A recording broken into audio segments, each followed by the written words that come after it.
Donc oui, tu évoques, ce que les 4 amis ont vécu à Budaligat et c'est vrai quand on a le livre Dialogue avec l'ange dans les mains, en tout cas moi je me suis dit: «Mais waouh, quelle chance quoi! Toutes les semaines ils dialoguent, ils ont rendez-vous avec leur ange, ils ont des réponses en vérité».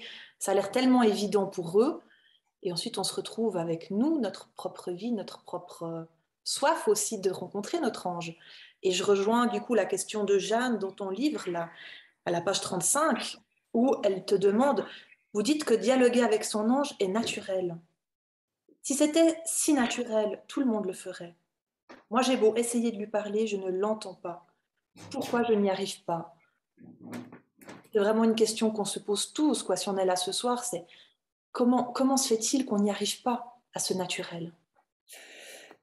D'abord parce qu'il y a une confusion qui est faite entre naturel et sans effort, naturel et automatique, naturel et l'expérience gratuite.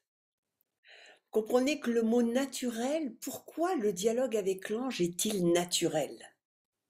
Parce qu'il est programmé dans nos cellules. Parce que cette conquête de notre monde intérieur, dont l'ange fait partie, cette conquête du monde invisible qui est à côté de notre monde visible, il est programmé dans nos êtres.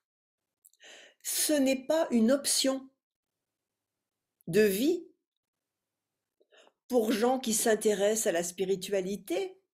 C'est un but de vie, c'est la vie même. Mais par contre, ce naturel se gagne parce que il y a deux obstacles à ce naturel qu'on va essayer de déjouer pendant notre rencontre. Il y a deux obstacles. Le premier obstacle, c'est que quand nous dialoguons avec notre nature ordinaire.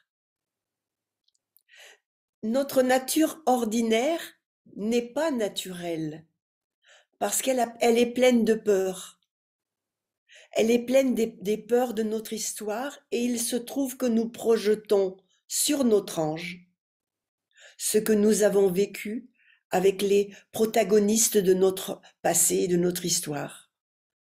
Alors nous parlons à notre ange avec la projection de notre papa, de notre maman, de notre frère, de notre sœur. Alors nous ne sommes pas naturels du tout. Nous sommes coincés par notre histoire.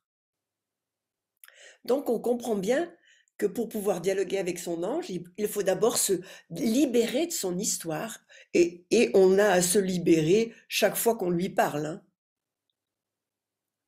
C'est ce naturel, il se conquiert chaque fois. Mais je vous explique, je vous le ferai vivre.